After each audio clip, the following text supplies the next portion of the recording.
రే నువ్వు తొక్కతరే వెనక కూర్చోన్నారా బా నువ్వు తొక్కుతున్నా వెనక కూడా కూర్చోన్నాడు సైడ్కే తలకట్టు పెట్టాను సైడ్ పెట్టినాడు పక్కకు వచ్చేసా కాలు ఆపేసా ఇప్పుడు సైకిల్ ఆయన ఇటు పక్క బుల్లెట్ వచ్చేసి పక్క వచ్చేసాడు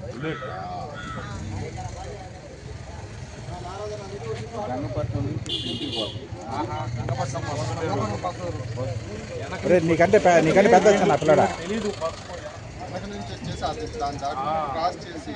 నీకేం దెబ్బలేదు డైరెక్ట్ కాలంలో పడిపోయాడు